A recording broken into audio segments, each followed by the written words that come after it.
Hello and welcome to बिटनिंग।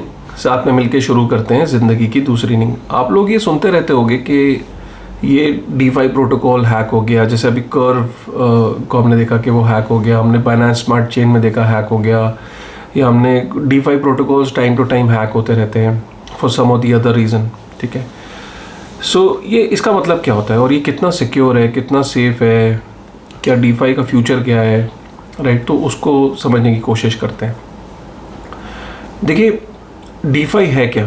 DeFi basically decentralise finance, जैसे जो हमारा बैंकिंग सिस्टम है जो करंट है एट प्रेजेंट, अगर आप उसको समझो। पहले बैंकिंग सिस्टम के अंदर क्या होता है कि जितने भी अग्रीमेंट्स होते हैं जब आप लोन लेने जाते हो या किसी भी तरीके की फाइनेंशियल ट्रांजेक्शन करते हो, आप होम लोन लेते हो या कार लोन, ऑटो लोन, किसी भी तरीके का जब आप लोन लेते हो तो वो सारा जो अग्रीमेंट आप साइन करते हो बैंक के साथ, उसमें कंडीशंस होती हैं, राइट? बहुत सारी आप साइन करते हो ना, हर पेज 50 पेज 60 पेज, और वो बैंक अपने पास वो अग्रीमेंट रख लेता है और आपको लोन इशू कर देता है। और उसके अंदर अगर कोलेटरल आप रख रहे हो तो उसकी भी कंडीशंस होती हैं। आप अगर डिफ़ॉल्ट करते हो तो एज़ पर दी एग्रीमेंट के अंदर कुछ कंडीशंस हैं, उस हिसाब से बैंक अपनी रिकवरी कर लेता है, या तो आपका कोलेटरल भेज देता है या आपको कोर्ट में ले जाता है, राइट? तो वो एक आर्बिट्रेटर होता है, वो डिसाइड करता है कि भाई सज़ा क्या मिलनी चाहिए या उस एग्रीमेंट के अंदर कंडीशंस क्या क्या हैं। ठीक है, तो ये काम होता है बैंकिंग सर्विस के अंदर।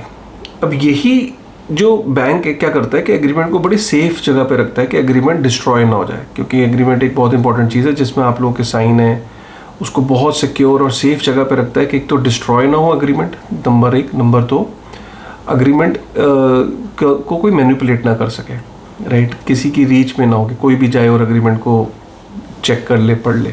इनफैक्ट आपको अगर एग्रीमेंट की कॉपी चाहिए होती तो आपको रिक्वेस्ट करनी पड़ती है, आपको ऑटोमेटिकली आ भी जाती, लेकिन अगर आपसे खो जाए तो आपको एक रिक्वेस्ट डालनी पड़ती है और बैंक उसको टाइम लेता है आपको वो कॉपी प्रोवाइड करने में, है ना?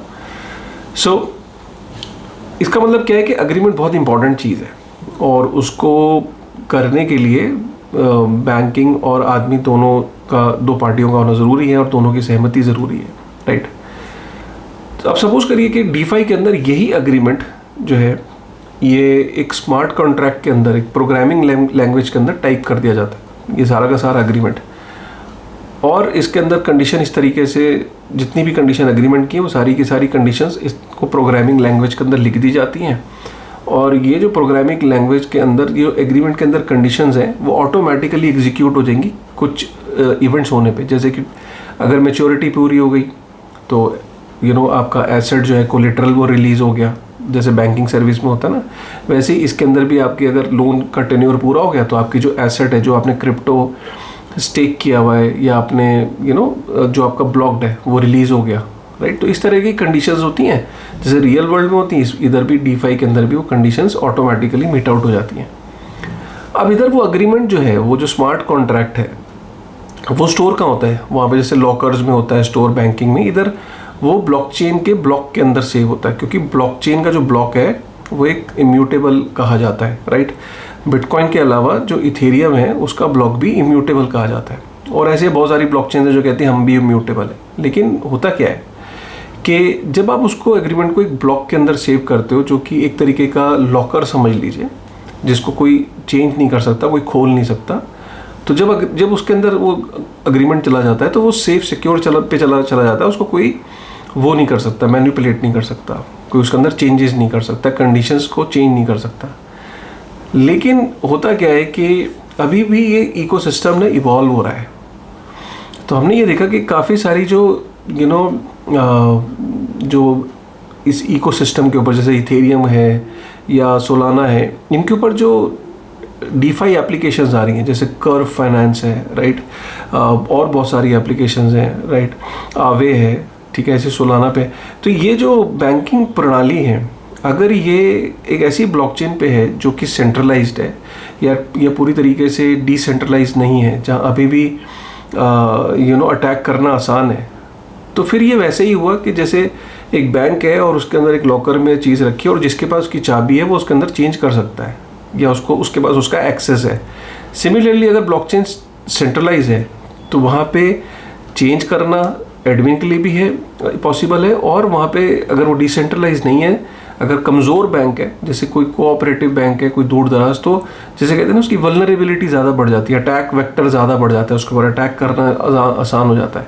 तो सिमिलरली ऐसी सेंट्रलाइज एक्सचेंजेस या जो जिनके अंदर जो पूरी तरीके से डिसेंट्रलाइज नहीं है, जिनका अटैक करना आसान है, तो वहाँ पे वो अग्रीमेंट्स सेफ नहीं होते, और वो इसीलिए टाइम टू टाइम वो हैक होते रहते हैं या एक्सप्लॉइट होते रहते हैं, राइट। उनके अंदर चेंजेस करके फंड्स को ड्रेन कर लिया जाता है। समझ में आ रही है ना आपको बात? क्योंकि कोई सेंट्रल एंटिटी नहीं है, हैकर है, उसने एक्सेस किया आपके ब्लॉकचेन पे उस ब्लॉक को, और ब्लॉक को एक्सेस करके उस स्मार्ट कॉन्ट्रैक्ट के अंदर चेंजेस करे लैंग्वेज में, और अपने हिसाब से चेंजेस करके फंड्स को उसने ड्रेन कर लिया। कंडीशंस को पहले कुछ कंडीशंस को चेंज करके, लैंग्वेज को चेंज करके, कंडीशंस को पहले मैच्योर करके, कुछ भी अपने हित में जैसा वो करना चाहता है जिससे फंड्स ड्रेन हो जाए, उस लैंग्वेज के अंदर वो चेंज कर देता है। सो ये आप समझिए कि सारा डीफाई जितना भी और चेन्स पे बन रहा है, क्या वो सिक्योर है? बिल्कुल नहीं है, अभी तो नहीं है, फ्यूचर में हो सकता हो जाए, बट यही डिफरेंट, कोई खास डिफरेंस नहीं है। अगर एक अनसिक्योर, एक सेंट्रलाइज ब्लॉकचेन के ऊपर एक डीफाई एप्लीकेशन और एक किसी भी जगह पे आपका एक अनसिक्योर्ड बैंक के अंदर अगर आपका एक अग्रीमेंट है और प्रॉपर तरीके से अगर स्टोर्ड नहीं है, तो वो सेम कंडीशंस है। तो आप समझ रहे होंगे कि जो आपको ख्वाब दिखाया जाता है ना, वो अभी पूरा होने में उसमें समय है। लेकिन एक अच्छी बात है, जैसे सपोज बैंक के अंदर अगर एग्रीमेंट में चेंज हुआ तो सालों साल पता नहीं लगता है। कैसे पता लगेगा कि आपके एग्रीमेंट में चेंज हो गया और आपकी कंडीशंस जो हैं वो उनके अंदर चेंज कर दिया गया, या फंड्स वहाँ पे ड्रेन आउट हो गए, राइट। तो लेकिन जब भी कोई चीज़ ब्लॉकचेन पे होती है, कोई चेंज या कोई एक्शन हुआ, तो वो, और या कोई मेजर अटैक हुआ और फंड्स ड्रेन आउट हुए, तो वहाँ यूज़र्स और ब्लॉकचेन एंथुसियास्ट, ऑडिटर्स, बहुत डेवलपर्स, बहुत सारे लोग होते हैं जिनकी नज़रों के सामने जब ये डेटा ट्रांसपेरेंट हो जाता है कि अरे यार कोई ये चीज़ अलग हुई है, या ये कुछ डिफरेंट हुआ है, या ये वक्त से पहले हो गया, या ये कुछ अलग से कुछ चीज़ सस्पिशियस लग रही है, सब डेटा जो है वो ऑन चेन होता है, तो वो एकदम पकड़ में आ जाता है, ट्रांसपेरेंट होता है। तो यही कारण है कि वहाँ एक्शन जल्दी हो जाता है। तो इसीलिए अगर हम देखें तो 2022 में जितने टोटल स्कैम्स थे, अगर ये इंडस्ट्री 1.2 ट्रिलियन की है, तो जो स्कैम्स का टोटल 3.8 बिलियन US डॉलर का था।